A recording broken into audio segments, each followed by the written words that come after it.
আমার ঘরে সব রোজাদার, ইফতারির কোনো আয়োজন নাই, আমি গরিব। আল্লাহর এক বান্দা রোজা রাখছে, ঘরের মহিলা রোজাদার, বাচ্চাগুলো পর্যন্ত রোজা রাখলো, কিন্তু গরিব মানুষ ইফতারি করবে এরকম কোনো আঞ্জাম নাই, আয়োজন নাই, টাকাও নাই। হঠাৎ করে বিকাল বেলা ইফতারির আগ মুহূর্ত টাইম, আল্লাহর বান্দা পেরেশান হয়ে গেল।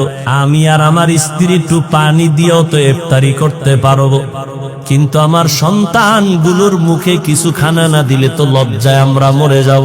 কই পাই টাকা, কই পাই খানা, আমি গরিব। আল্লাহর বান্দা পাগলের মতো হয়ে গেল।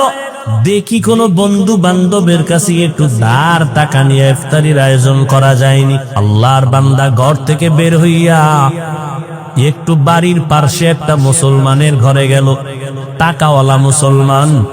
গিয়া বলে, ভাইজান আমি গরিব মানুষ, আজকে রোজা রাখছি, কিছু ইফতারির আয়োজন করব, কিছু টাকা আমাকে ধার নেন।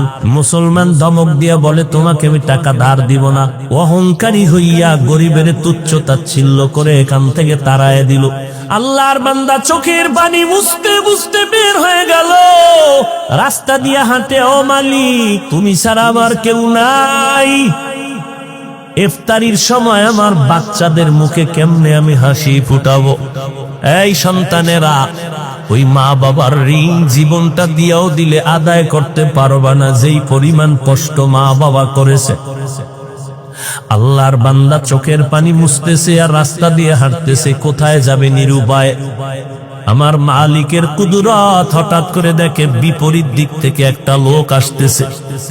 লোকটা আসলে মুসলমান না, বিধর্মী। যখনই মুসলমানের সামনে মুখোমুখি হয়ে গেল, মুসলমান এড়াইয়া যাওয়ার চেষ্টা করলো। বিধর্মী লোকটা দাঁড়ায় বলে, ভাইজান দাঁড়াও, কোথায় তুমি যাইতেছো? হঠাৎ করে নজর করে দেখে মুসলমানের চোখের কোঠায় পানি টলমল করে। বলে, ভাইজান তুমি কি কষ্ট পাইয়া কই যাও? বলে, তুমি বিধর্মী, তোমাকে বলে কি লাভ হবে বলো? বলে, লাভ হোক না হোক একটু বলো রে বাবা। মুসলমান বলে, ভাই আমার ঘরে সব রোজাদার, ইফতারির কোনো আয়োজন নাই, আমি গরিব। আমার পার্শ্বে এক মুসলমানের কাছে গেলাম, লায়া ধরবে, বুকের সাথে বুক মিলাবে, কিন্তু কি এক আদর্শ।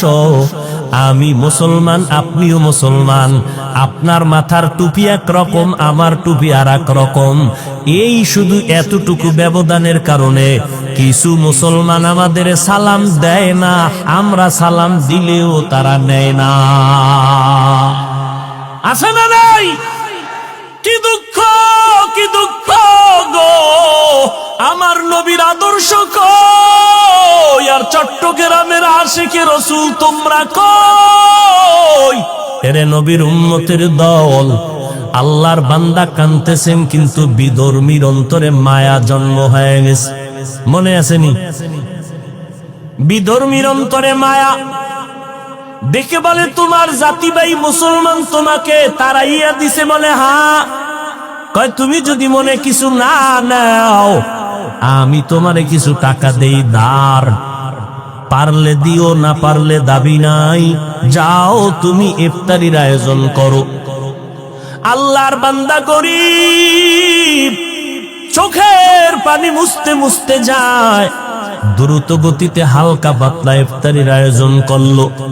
বিধর্মী টাকা দিলই, টাকা নিয়া ইফতারি সামনে নিয়ে দোয়া কবুলের সময় সন্তানগুলো নিয়ে, স্ত্রীকে নিয়ে আল্লাহর বান্দা গরিব মানুষ হাত উঁচু করে আল্লাহর কাছে কান্না করে, আল্লাহ বিধর্মী লোকটা আমাকে ইফতারির আয়োজনের টাকা দিল ধার, আমি দিতে পারবো কিনা জানি না, এখন ওই লোকটার জন্য একটু দোয়া করতে মনে চায়। ও আল্লাহ, বিধর্মী লোকটার জন্য কি দোয়া করব জানি না, মাওলা আমি মূর্খ মানুষ, দোয়া করি তুমি কুদরতের হাতে তার সিনায় ইমানের নূরের বাতি জ্বালায়া দাও। আল্লাহর বান্দা এই দোয়া করিয়া ইফতারি করলো। এরপরে রাতের বেলা আরামে ঘুমায় গেল। মাওলার কুদরত শুরু হয়ে গেল। বান্দার চোখের পানি বৃথা যাইতে পারে না। ওই মুসলমান অহংকারী ধনী আর এক মুসলমানের লাত্তি মারিয়া তাড়াইয়া দিয়া ঘুমাইছে। রাতের বেলা স্বপ্ন দেখে কিয়ামতের ময়দান কায়েম হয়ে গেছে। কিয়ামতের মাঠে মানুষগুলো সূর্যের গরম, ওদিকে জাহান্নামের আওয়াজ, মানুষগুলো ছুটাছুটি করে, কই যাবে, গরম সহ্য করতে পারে না। যেই মুসলমান অহংকারীটা নজর করে দেখে হাসরের মাঠের এক পাশে একটা সুন্দর বিল্ডিং দেখা যায়।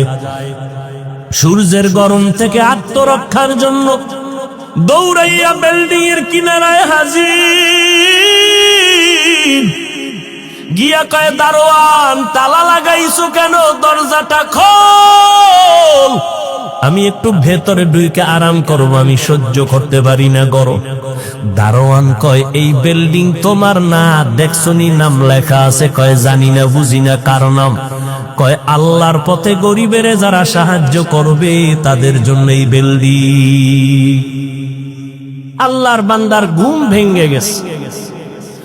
ঘুমের মধ্যে চোখে দেখে পানি, পাগল হয়ে গেছে। কি অপরাধ করেছি, আমার মুসলমান ভাইকে কাঁদাইছি। এইবার সকাল বেলাই হলে দৌড় দিব। সকাল হতে না হতে একটা দৌড় দিয়া মুসলমানের বাড়ির দরজায় গিয়া কয়, ভাই আমারে মাফ কইরা দে, তোর ইফতারি হইছিল নি? কয়, হইছে। কে টাকা দিছে? কয়, তোমার জানিয়া লাভ নাই। কয়, দিছে কে একটু বল। কয়, ওই এলাকার এক বিধর্মী আমারে দিছে। এইবার কয়, আমারে মাফ কর। আমি কি মাফ করবো, আমার তো ইফতারি হয়ে গেছে। ওইবার লোকটা মুসলমান অহংকারী দৌড়াইয়া গেছে বিধর্মীর ঘরে। বিধর্মীর ঘরে গিয়া কয়, ভাই আমারে বুঝি সর্বনাশ করেছ? বিধর্মীকে সর্বনাশ আমি করি নাই, হলে তুমি নিজেই সর্বনাশ হয়েছ। কি ব্যাপার? কয়, তুমি কয় টাকা দিছো গরিবের? কয়, জানার দরকার কি? আমি ফিরাইয়া দিতে চাই। কয়, না, আমি তো দাবি রাখিয়া টাকা দেই নাই, তুমি ফিরাইয়া দিবা কেন? গতকালকে লোকটারে কাদাইয়া ফিরাইয়া দিছো, এখন এত মায়া কেন? বিল্ডিং দেখা পাগল হয়ে গেছে। মুসলমান আশ্চর্য হয়ে গেল, বিল্ডিং দেখেছি ঘুমের ঘরে আমি, আর তুমি বিধর্মী কেমনে বুঝছো আমি বিল্ডিং দেখেছি? বিধর্মী কয়, মুসলমান আমাকে আর বিধর্মী বলে ধাক্কা দিস না রে মুসলমান, আমি এখন আর বিধর্মী নাই। বলে, তো কি হয়েছ? বলে, আমি যখন গরিবের টাকা দিছি আমার কলিজাটা ঠান্ডা হয়ে গেছে, কারণ এমন একটা মুহূর্তে আমি সহযোগিতা করেছি যেই মুহূর্ত ইফতারির টাইম। রাতের বেলা যখন আমি ঘুমাইছি, ঘুমের ঘরে দেখি মদিনাওয়ালা নবী হাজির। মদিনার নবী এসে আমার হাত ধরে কয়, কালেমা পড়। আমারে মায়ার মদিনার নবী এসে কালেমা পড়ায় দিয়েছে। আমি সজাগ হইয়া দেখি আমার জবানে কালেমা চলতেছি, আর আমাকে দেখাইছে তোর জন্য জান্নাতে বিল্ডিং। ও মদিনার নবীর আশিকের দল, একটু বালিশে মাথা লাগাইয়া চিন্তা করিও। মুসলমান হইয়া মুসলমানের বুকে লাগাইতে পারলা না, এত হিংসা কেন? মাত্র 13টা বছরে মক্কার ভেতরে দ্বীনের আওয়াজ। নবী জীবনে গালি দেয় নাই, আমার নবীর সুন্দর ব্যবহারে বেঈমানেরা দলে দলে মুসলমান হয়ে গেছে। ও নবীর আশিকের দল, তুমি কি চাও না তুমি একা জান্নাতে যাবা, নাকি আমাদেরও নিয়ে যাইবা? আমার নবী কানতে কানতে জীবনটা শেষ করলেন, উম্মত যেন জাহান্নামে না যায়। আম্মা জান আয়েশা বলেন, আমি একদিন দেখি আমার রুমের ভিতরে বসে নবীজি গুনগুন গুনগুন করে কান্না করে। আমি আয়েশা ভয় পেয়ে গেলাম, নবী বেয়াদবি হয়েছে নাকি, কেন কাঁদেন? মায়ার নবী বলে, না আয়েশা তুমি কেন বেয়াদবি করবা? আয়েশা বলে, নবী আমার বয়স অনেক কম, 6 বছরে আপনার সাথে আমার বিবাহের বন্ধন হয়েছে, 9 বছরে আমি আপনার ঘরে আসলাম, আমার এই বয়সে ভুল হতে পারে, এই জন্য না জানি কোনো কষ্ট কয় না রে আয়েশা। নবী তাহলে আপনি কেন কাঁদেন? মায়ার নবী বলেন, আয়েশা, হাসরের ময়দানের ভয়ঙ্কর অবস্থার কথা মনে পড়েছে, জন্য কাঁদি। আমার উম্মতের কি উপায় হবে সেই হাসরের দিন, যেই হাসরের ময়দানে সূর্যের গরমে মাথার মগজগুলো টাস টাস করে ফেটে যাবে। ওই সময় আমার আল্লাহ রাগান্বিত হয়ে বলবেন, লিমানিল মুলকুল ইয়াউম লিল্লাহিল ওয়াহিদিল কাহ্হার। আমার আল্লাহর রাগান্বিত আওয়াজে হাসরের ময়দানটা থরথর করে কেঁপে উঠবে। অন্যদিকে জাহান্নামের আওয়াজ, জাহান্নাম বলবে, আল্লাহ কই, গুনাহগার গুলো কই, আমার পেটে দাও। ও আয়েশা, ওই সময় মানুষগুলো দাঁড়াবে সব উলঙ্গ, সূর্যের গরমে মাথার মগজগুলো ভাতের মারের মতো ফুটতে শুরু হয়ে যাবে। পায়খানার রাস্তা দিয়ে পেটের নাড়িভুড়িগুলো পড়তে থাকবে, কান্নার কোনো শেষ হবে না। কেমন ভয়ঙ্কর অবস্থা হলে নবীদের কোনো গুনাহ নাই, তারাও নাফসি নাফসি বলে কাঁদবেন। মুসা নবী কাঁদবেন, আল্লাহ আমাকে বাঁচাও, সহ্য করতে পারি না হাসরের ময়দানের গরম। ঈসা নবী কাঁদবেন, আল্লাহ আমাকে বাঁচাও। ইব্রাহিম নবী কান্না করবেন, আমাকে বাঁচাও। আম্মা জান আয়েশা বলেন, নবী তখন আপনি কি করবেন? আপনি তো দু জাহানের সরদার। মায়ার নবী কাঁদেন আর বলেন, আয়েশা, ওই মুসিবতের সময় আমি মাকামে মাহমুদে সিজদায় পড়ে কাঁদবো আর বলবো, আল্লাহ আমার উম্মতের বাঁচাও। আমার একটা উম্মত যেন জাহান্নামে না যায়, আমি মদিনার নবী জান্নাতে যাব না, উম্মতের বাঁচাও বাঁচাও। আমি নবী উম্মতের জন্য কান্না করব। ও চট্টগ্রামের আশিকি রাসূলের দল, তোমার আদর্শ, মদিনার নবীর মোহাব্বতের আদর্শ কই? একটা মানুষের গালি দেওয়ার গুণটা পাইলা রে বাবা, সালাম দেওয়ার গুণটা কি অর্জন করতে পারলা না? একটা বান্দাকে লাথি মারিয়া তাড়াইয়া দেওয়ার গুণটা অর্জন করেছো, বুকে লাগাবার গুণটা কি অর্জন করতে পারলা না? যেই লোকটা বুঝে না তারে হাতে পায়ে ধইরা পূজাবা, এটাই তো নবীর আদর্শ। যেই লোকটা দাড়ি রাখে না তাকে তুমি দাড়িওয়ালা বানানোর জন্য তুমি পকেটের টাকা ব্যয় করিয়া মায়ার আদর দিয়া বুঝাইবা, এটাই তো নবীর আদর্শ। বলো বাবা, তুমি কোন নবীর দরবারে গিয়া গালাগালি শিখছো? বলো রে বাবা। আজকে তুমি ভাগ করতেছো, আমি এক দল করি, তুমি আর এক দল করো, অথচ চিন্তা করে দেখছো নি রে বাবা? যুবকের একটু ভালো করিয়া শুনিয়া রাখ রে বাবা, যদি ভুল বলি বল, আমি তোর কাছে কানে ধইরা তওবা করে ক্ষমা চাইব।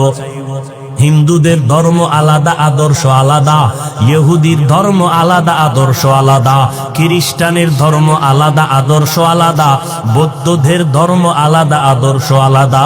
এইবার একটু জবাব দাও, মুসলমানের ধর্ম কি এক না আলাদা?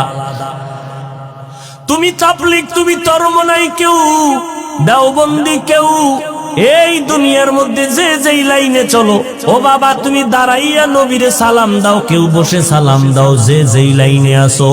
বলো বাবা, তুমি মুসলমান কিনা? যদি বলো হা, তাহলে তুমি আলাদা কেন পাঠ করতেছো? তোমার আল্লাহ আমার আল্লাহ এক, তোমার নবী আমার নবী এক, তোমার কোরআন আমার কোরআন এক, তোমার ধর্ম আমার ধর্ম এক। তুমি আমি দুনিয়াতে আসছিও এক, তোমার কাবা আমার কাবা এক। দুনিয়ার থেকে যেদিন বিদায় হয়ে যাব সিস্টেমও হবে এক। তোমার আমার তিনটা কাফন হবে, কালার হবে এক। কে সুন্নি, কে ওয়াহাবি, কে চরমনাই, কে তাবলীগ, কে আওয়ামী লীগ, কে বিএনপি, কে ধনী, কে গরিব, কাফনের ভিতরে ঢুকলে আর খবর হবে না, লেখাও থাকবে না কে কোন দলের লোক। 3টা সাদা কাফন, জানাজার সিস্টেম হবে এক, কবরের সাইজও হবে এক। ওই কবরে রাখার পরে সবাইকে প্রশ্ন করবে 3টা, তাও এক। তুমি হিন্দু না মুসলমান, নাকি তুমি তাবলিগলা না চরমনাই, না তুমি পাঁচকল্লি না গোলটুপি না সবুজ না সাদা, কোনো ভেদাভেদ নাই। কবরের ফেরেশতা 3টা প্রশ্ন সবার বেলায় করবে।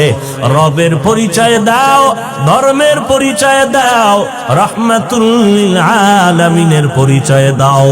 এই 3টা প্রশ্নের জবাব যারা দিতে পারবে, তোমার আমার মায়ার নবী বলেন তার কবর হবে রওজাতুম মির রিয়াজিল জান্নাহ।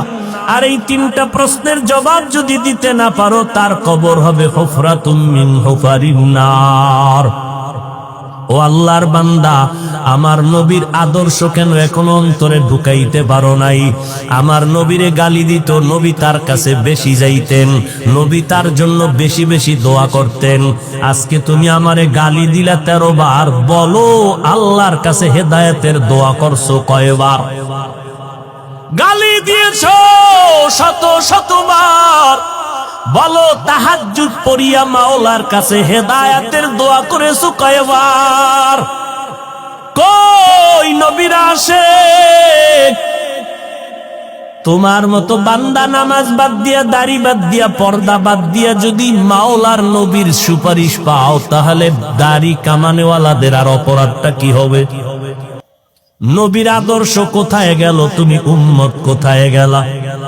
ও নবীর আশিকের দল, এখন পর্যন্ত আশেক দাবি করতেছো, আমার মনে হয় তুমি এখন পর্যন্ত নবীকেই চিনতে পারো নাই। এই জন্য অনুরোধ করে বলবো, উলামায়ে কেরামদের কাছে যাও, বাহাদুরি করিও না। ওই আলেমের কাছে যাইও যেই আলেমদের বয়ানে দিলটা নরম হয়, যেই আলেমের বয়ানে আমল বাড়ে, যেই আলেমের বয়ানে চোখে পানি আসে, যেই আলেমের কাছে গেলে মানুষ আমলওয়ালা হয়, তাদের কাছে বসো, তাদের বয়ান শুনিও।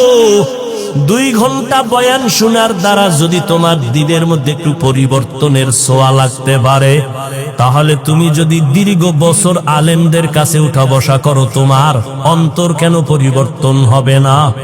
অনুরোধ বিনয় অনুরোধ করে বলবো, রে বাবা, আল্লাহর মোহাব্বত অন্তরে তৈরি করো, তওবা করো। পেছনে যত অন্যায় করেছো, কারে জানি কষ্ট দিয়েছো, কার চোখের পানি জানি ফালাইছো, এখনো সময় আছে, তওবা করে নাও।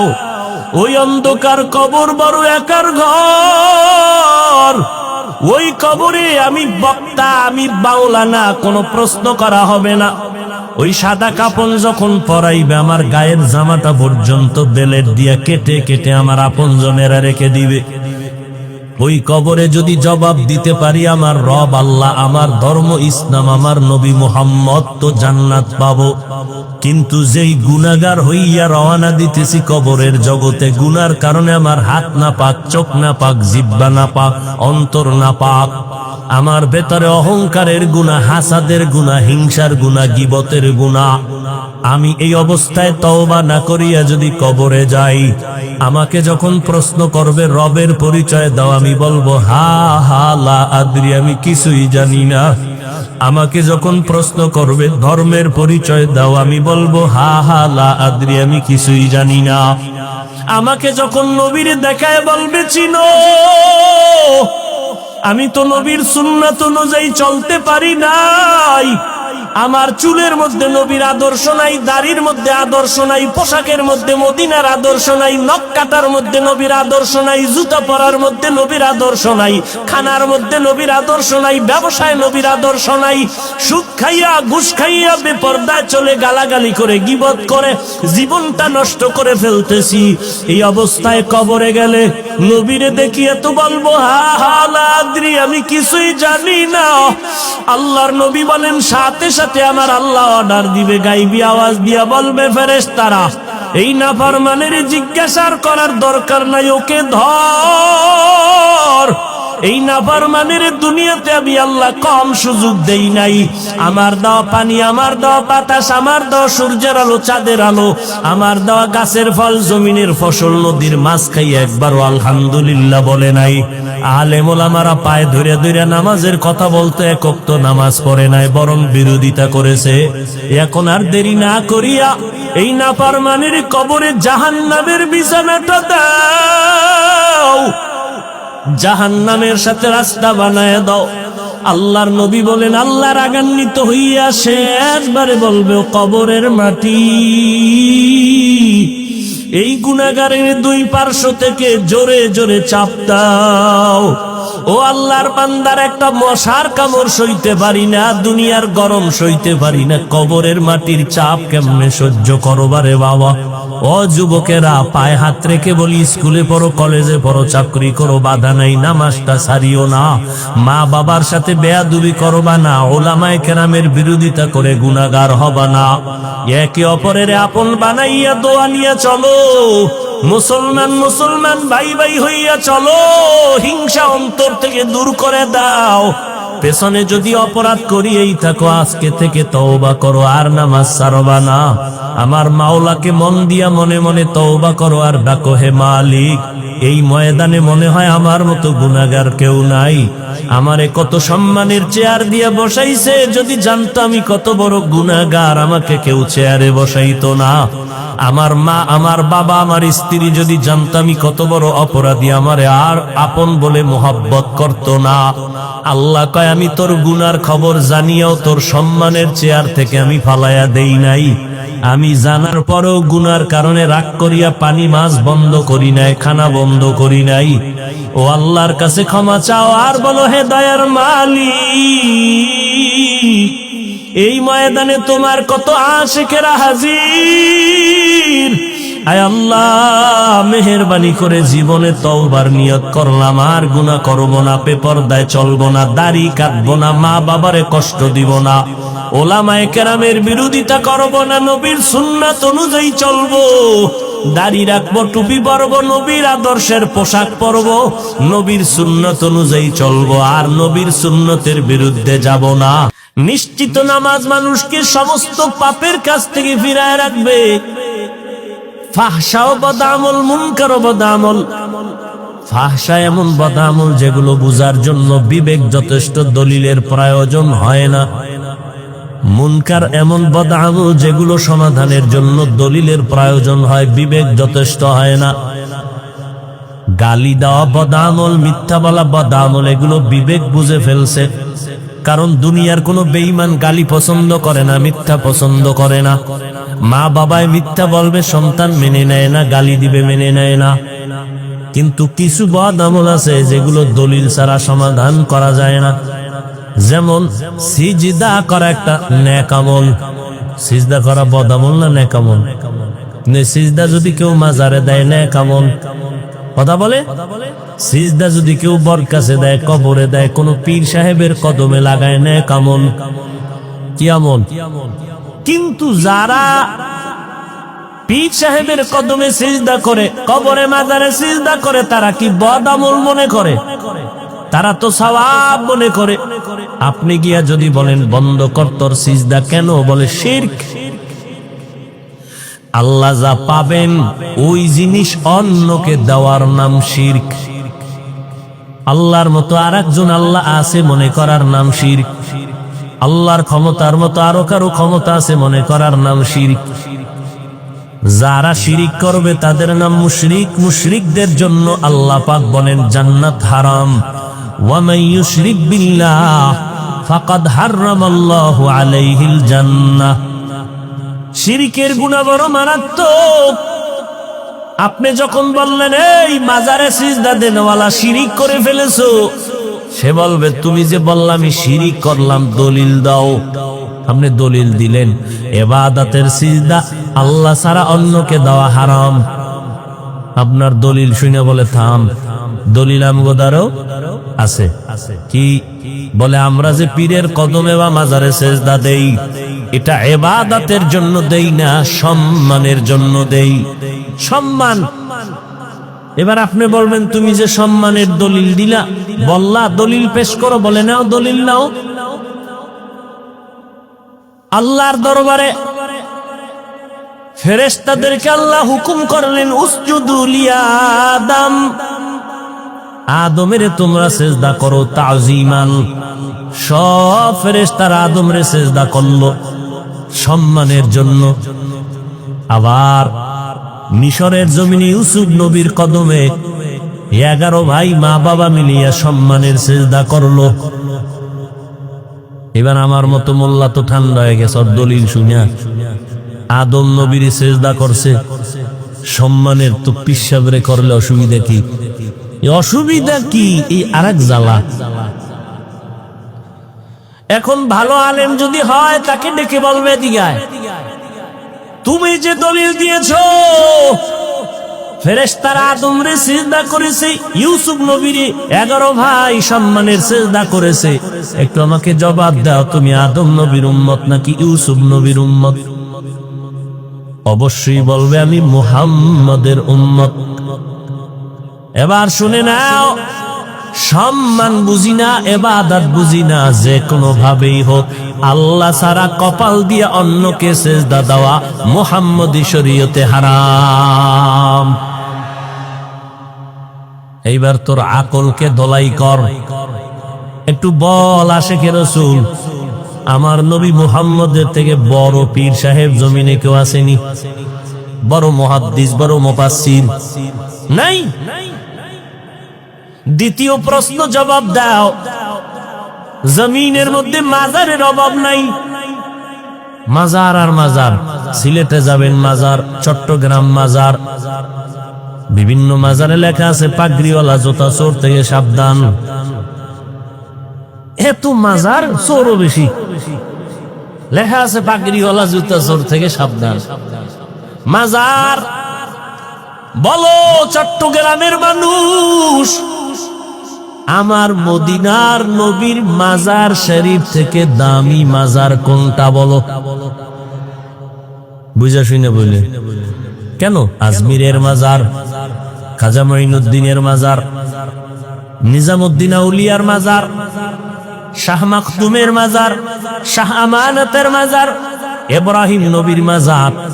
আমরা প্রথম কথা একমত হয়ে গেলাম, আমার নবীর মতো বড় কোন পীর গোটা দুনিয়াতে, সবাই একমত। 2 নাম্বার কথায় আমরা একমত হয়ে গেলাম, জমিনের মধ্যে আমার নবীজির মাজার মোবারক থেকে দামি কোন মাজার নাই। বলেন এই জমিনের দরবার শরীফ আছে না নাই? মদিনার দরবার থেকে দামি দরবার কোনটা? নাই। বুঝে শুনে বলছেন তো? আমার নবীর মদিনার দরবার থেকে দামি কোন দরবার জমিনে নাই। এই 3টা কথা একমত হইয়া এবার বলো, আমার নবীর মাজার, আমার নবীর দরবারের মধ্যে কি পরিমাণ সেজদা চলে? মাজারে সেজদা দিলে যদি আল্লাহ খুশি হয় তাহলে শ্রেষ্ঠ মাজার আমার নবীর মাজার, সেখানে প্রথম সেজদাটা দাও, তারপরে অন্যকে দাও। মাজারে মোমবাতি জ্বালাইলে যদি আল্লাহ খুশি হয়, বড় একটা মোমবাতি জ্বালাইয়া বানাইয়া বিমান ভাড়া করে মদিনার রওজায় গিয়া আগে মনটা জ্বালাও। মাজার দরবারে গরু কাটবা, উট কাটবা, দুম্বা কাটবা, যদি বরকত মনে করো তাহলে মদিনার দরবারে আগে দুম্বা কেটে খাওয়াও।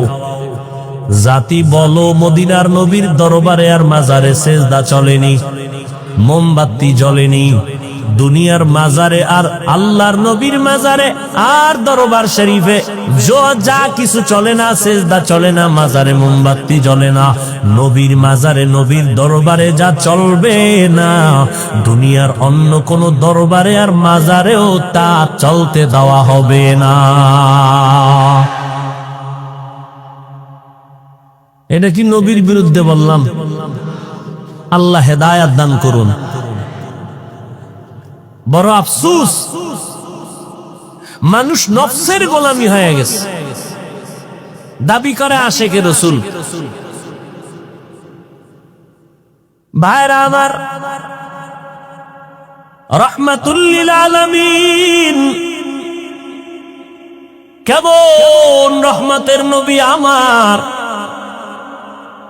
আল্লাহ পাক রব্বুল আলামিন বলেন, ও দুনিয়ার মানুষ, রবের সাথে যদি মোলাকাত করতে চাও তো নেক আমলের মাধ্যমে তুমি অগ্রসর হও, তবে সাবধান, শিরিকের গুনায় লিপ্ত হবা না। আর আল্লাহর দরবারে আমলটা আমলের মতো করবা, যে আমলটা আল্লাহর কাছে গ্রহণযোগ্য হয়। আল্লাহর দরবারে আমলটা গ্রহণ হওয়ার জন্য একটা লাগবে প্রতিরোধক, আর একটা থাকতে হবে প্রতিষেধক। 100% প্রতিষেধক লাগবে, না হয় আমল কবুল হবে না। 100% প্রতিষেধকের নাম হলো ইখলাস, আর প্রতিরোধকের নাম হলো শিরিক। আল্লাহর কাছে আমলটা কবুল হওয়ার জন্য বান্দা ইখলাস থাকতে হবে, শিরিকের গন্ধ থাকা যাবে না। অল্প আমলও যদি করো নাজাতের জন্য যথেষ্ট হবে, যদি খালিসান লিওয়াজহিল্লাহি তাআলা, আমার আমল আমার কাজ যদি একমাত্র আল্লাহর জন্যই হয়। সব আমল কার জন্য? আল্লাহর জন্য, মানে আল্লাহর সন্তুষ্টির জন্য। আমার আমল দ্বারা কে খুশি হবেন? আল্লাহ। আর আল্লাহ বান্দার আমলের দ্বারা তখনই খুশি হবেন যে আমলটা রসুলের তরিকায় হয়। কার তরিকায়? পৃথিবীর আর কারো তরিকা মানা যাবে না, একমাত্র মদিনার নবীর তরিকায় বান্দা আমল করো। মদিনাওয়ালা নবীর তরিকা এত সুন্দর, জমিনের মধ্যে যত আদর্শ আর তরিকা সবগুলো নাপাক, একমাত্র মদিনাওয়ালা নবীর তরিকাই হলো আদর্শ, হলো পাক। দুনিয়ার মানুষের আদর্শ নাপাক কেন? কয় মানুষটাই নাপাক, জিহ্বা নাপাক, অন্তর নাপাক, দিমাগ নাপাক। মদিনার নবীর আদর্শ কেন পাক? কারণ আমার নবী পাক। কেমন পাক আমার নবী? 63 বছর হায়াতে আমার নবী জিন্দেগিতে ভুলেও একটা মিথ্যা কথা বলেন নাই। এমন একজন নেতার নাম কও যে জীবনে মিথ্যা কথা বলে নাই? জীবননি। ঘুমের থেকে ওইটা নেতারে ফোন দিলাম, টাকা লাগবে 20,000, কইয়াছেন মোবাইল কানে লাগায় ঘরে বয়ে, আমি জমিনের উপরেই নাই। জাগাত মিছা কথা বলে দিল, দিনের বেলা মোবাইলটা কানে লাগায়া। এই মোবাইলের দ্বারা কি পরিমাণ মিথ্যা কথা চর্চা হয় তার কোনো সীমানা নাই। এর এলাকার মুসলমান ওর যুবক, কেমন একজন নবী পাইলি চিনলি না রে যুবক? আম্মা জান আয়েশা রাদিয়াল্লাহু আনহা বলেন, নবীজির ঘাম থেকে মিশকের ঘ্রাণ বোতলের মধ্যে ভরে রাখতাম, আর আমরা বড় বড় অনুষ্ঠানে ওই নবীর ঘাম মোবারক আতর হিসাবে ব্যবহার করতাম। কেমন মায়ার নবী আমার, যেই নবীর জন্য আসমান জমিন গ্রহ নক্ষত্র সব পাগল পারা হয়ে গেল। আমার নবীর চেহারা মোবারকের দিকে কেউ যদি নজর দেয়, দীর্ঘ কয়েক দিনের উপবাসের ব্যক্তির পেটের ক্ষুধা নিবারণ হয়ে যায়। কেমন একজন নবী আমার, যেই নবীর জন্য গর্তের পিপিলিকা পর্যন্ত আল্লাহর কাছে আরজি করে নবীর রওজা দেখবে, বাইতুল্লাহ দেখবে। কেমন একজন নবী পেয়েছরে যুবক, কপাল বড় খারাপ, সেই নবীকে চিনতে পারো নাই। আজকে আমি তোমার পায়ে হাত রেখে রেখে, না ঘুম আছে না খানা আছে, দিন নাই রাত নাই, 12টা মাস দৌড়াইয়া দৌড়াইয়া তোমাদের পায়ে ধরে ধরে এই কথা বলি না যে 5 কল্লি মাথায় দাও। 5 কল্লি মাথায় না দিলে গুনাহ হবে, এই কথা তো জীবনেও বলি নাই। কওমি মাদ্রাসায় না পড়লে গুনাহ হবে বলি নাই। লম্বা জামা না পড়লে তুমি জাহান্নামে যাইবা বলি নাই। দেওবন্দীদের কাছে না গেলে গুনাহ হবে একবারও বলি নাই রে বাবা। তাবলিগে না গেলে, নানুপুর চরমনাই কোন পীরের কাছে না গেলে তুমি জাহান্নামে যাইবা, তাও বলি নাই। সারাটা দেশ ঘুরে ঘুরে বিনয়ের সাথে বয়ান করি, মনে হয় জানো তোমার টাকার কেনা গোলাম। এতটা মাথা নত কইরা বয়ান করি, একটা উঁচু কণ্ঠে আওয়াজ দেই না, বেদবি হবে, মনে কষ্ট যাবে। এরপরেও 2-1টা কথায় কষ্ট লাগে কিনা বারবার ক্ষমা চাইব না, যাতে আল্লাহর কাছে ক্ষমা চাই।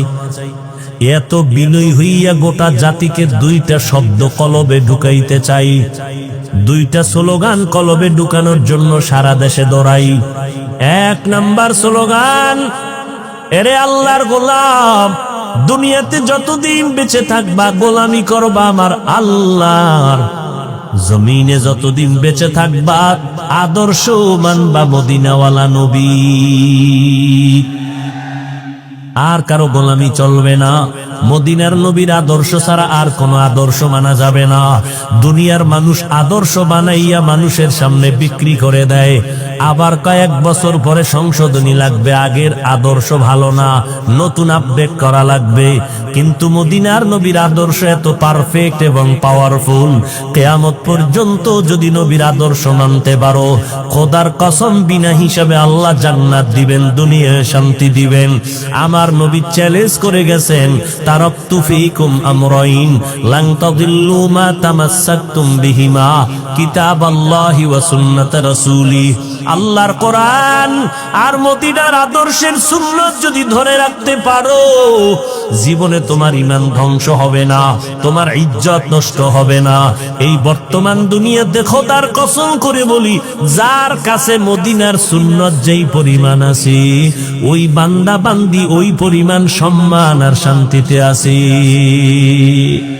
तुको जाओ सुन्नते अहमद को जा बा मोहम्मद कैबुअद नस्बत तोरा मन अहब्बा सुन्नती कौले रसूल मजदाए काना माई हम कुन कबूर। ও ভাইজান, এই জমিনের মধ্যে আমার নবী 23 বছরের যে আদর্শ রেখে গেলেন, যুবকদেরকে বলবো, বাবারা, নবীজির রেখে যাওয়া সুন্নতের আমল কি হিন্দু ভাইরা করবে, খ্রিস্টানেরা করবে? নবীর আদর্শের আমল কি ইহুদিরা করবে? না, কখনোই করবে না। নবীর আদর্শ মতো ওরা দাড়ি রাখবে না, নবীর আদর্শের দাড়িটা হিন্দু বিধর্মীরা রাখবে না, নবীর আদর্শ মতো টুপি তারা পরবে না, নবীর আদর্শ মতো পোশাক তারা পরবে না। নবীর সুন্নত অনুযায়ী নবীর আদর্শ মতো এই জমিনে মেনে চলবে কারা? মুসলমান। আপনারাও মুসলমান দাবি করেন, অথচ চুলের দিয়ে তাকাইলে মদিনার ঘেরান পাওয়া যায় না, চেহারার দিয়ে তাকাইলে মদিনার আদর্শের ঘেরান পাওয়া যায় না। ও নবীর আশেকের দল, আমার নবীর আদর্শ কি চুল কাটার মধ্যে নাই? তাহলে নবীর আদর্শ জবাই করে বেঈমানের পা চাটা গোলামি কেন করো? অথচ আমার নবী কেমন দামি, শত শত লক্ষ বেঈমানেরা ১৫০০ বছর পর আমার নবীর আদর্শ দেখছে, নবীরে দেখে নাই। নবীর আদর্শ দেখি আজকে কালেমাওয়ালা মুসলমান হয়ে গেছি। ওগো নবীর উম্মতেরা,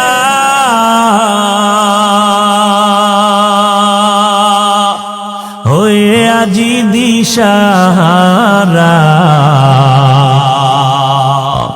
কোরআন হাদিসের চলো যখন যাহা চায় মনে, নবী বিনে কে তারাবে পুসিরত মিজানে, নবী বিনে কে তারাবে পুসিরত মিজানে।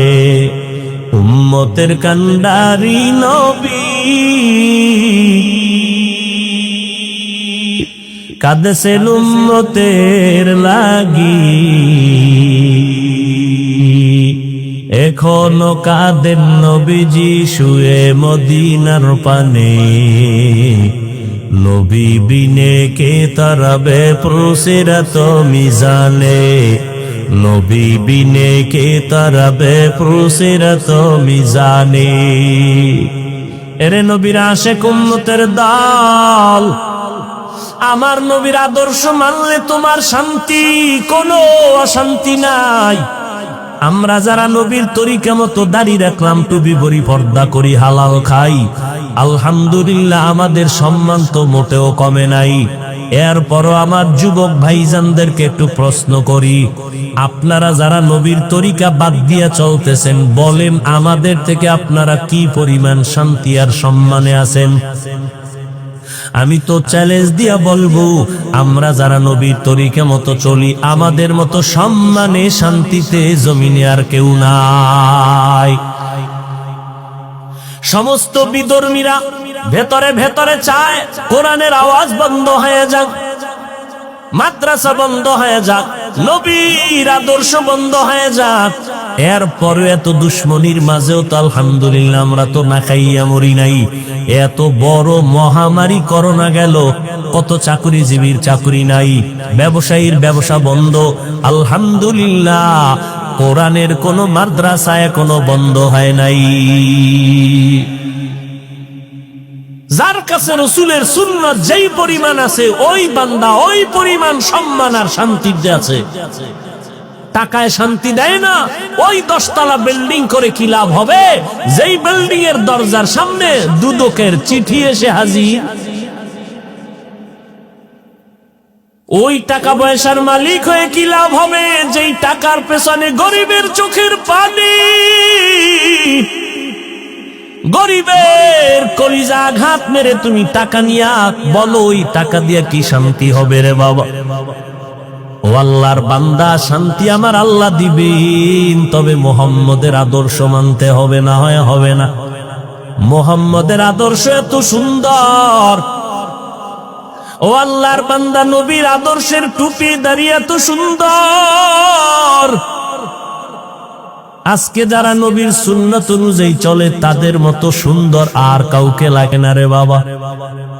ও যুবক, আমি বলি না তুমি মাদ্রাসায় আসো, স্কুল কলেজ বন্ধ করে দাও, না, একবারও বলি না। বরং তুমি স্কুলে পড়ো, কলেজে পড়ো, ডাক্তারি পড়ো, ইঞ্জিনিয়ারিং পড়ো, আমি দোয়া করি আলহামদুলিল্লাহ লাইনটায় থাকো। তবে অনুরোধ একটা, মা বাবার দোয়া নিয়ে চলবা, উলামায়ে আহলে হকের পরামর্শ নিয়ে 5 বেলার নামাজ পড়ো। বলতে পারো যুবক ভাই কেমনে করবে, এত ব্যস্ত।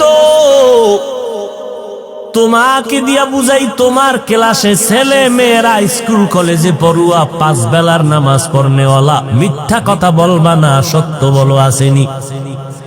তোমার স্কুল কলেজের ছেলে মেয়েরা যদি লেখাপড়ার পাশাপাশি 5 বেলার নামাজ পড়ে, বলো বাবা তুমি কেন পারবা না?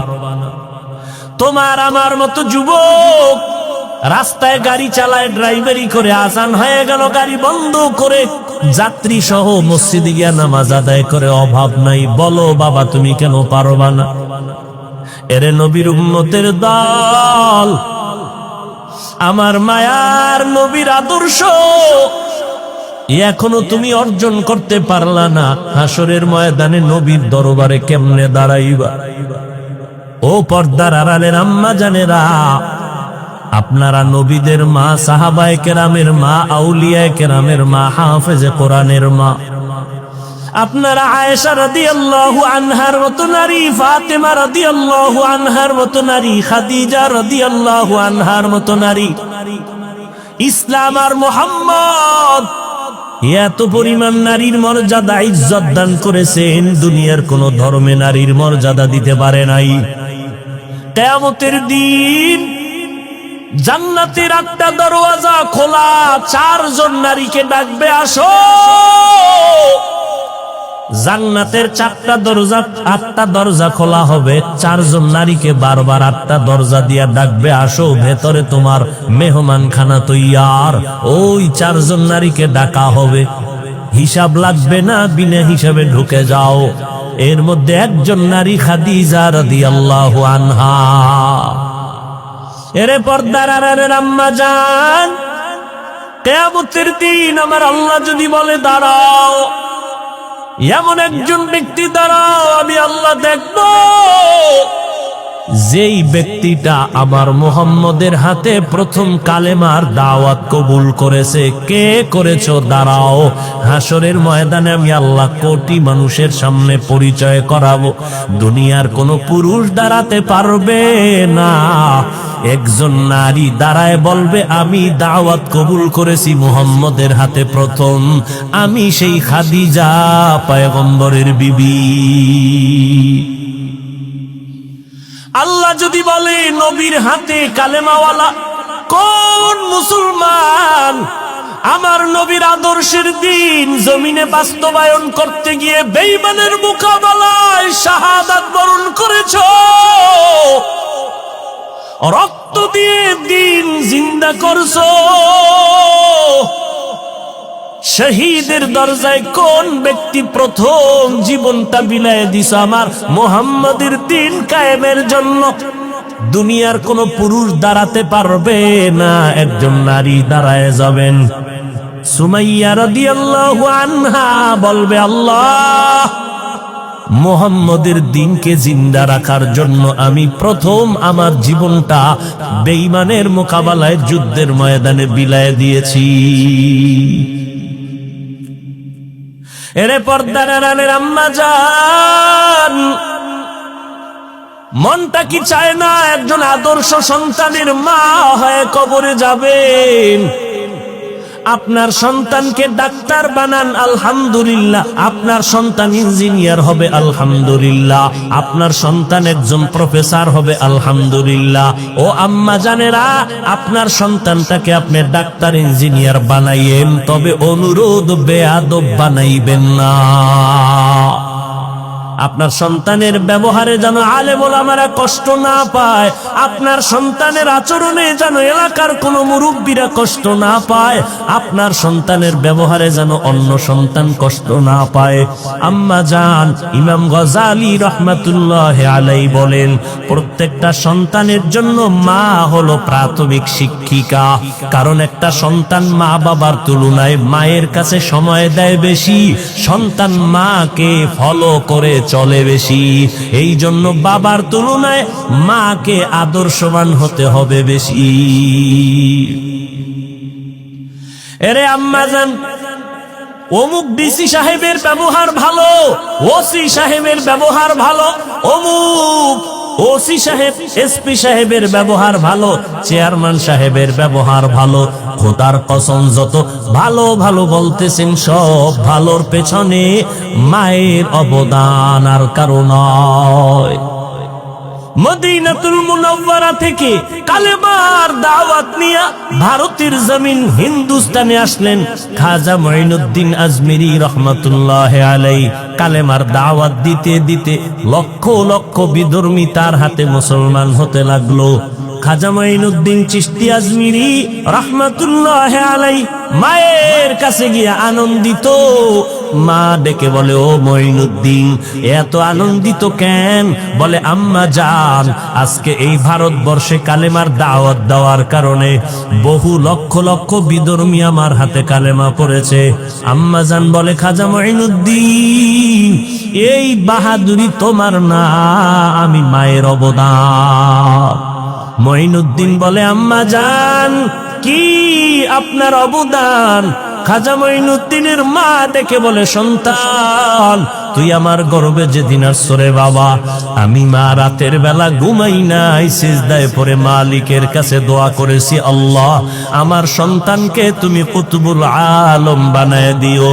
দুনিয়াতে আসার পরে আমি মা তোকে যতদিন দুগ্ধ পান করাইছি, একটা ফোঁটা দুধ বিনা অজুতে তোর মুখে দেই নাই। এরে আম্মা জান, ওই মায়ের দোয়া, ওই মায়ের আদর্শ নিয়া ও যুবক সামনে আগাও। মায়ের দোয়া ছাড়াই চেয়ারে বসতে পারি রে যুবক। ওই মা বাবার চোখের পানি আর দোয়ার কারণে আল্লাহ এত সম্মান দান করেছেন। ওই মা বাবার দোয়ার কারণে তুমি মাওলানা, তুমি মুফতি, তুমি মুহাদ্দিস, তুমি শাইখুল হাদিস, তুমি একজন ইঞ্জিনিয়ার, বড় ডাক্তার, বড় সম্মানের চেয়ার পেয়েছো। পরীক্ষায় ভালো নাম্বার পেয়েছো, পেছনে তোমার মায়ের কান্নাওয়ালা দোয়া।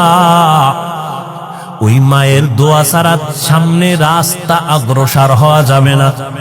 অতএব স্কুল কলেজে যারাই পড়ো রে যুবক, এখন থেকেই তৈরি হইয়া যাও রে বাবা। নবীর তরিকার উপরে চলবা, মা বাবার দোয়া নিয়ে সামনে আগাবা। আমার মায়ার নবীর আদর্শ এত সুন্দর, জমিনের মধ্যে নবীর আদর্শের মতো সুন্দর আদর্শ নাই। লক্ষ লক্ষ বিধর্মীরা নবীর আদর্শের পাগল।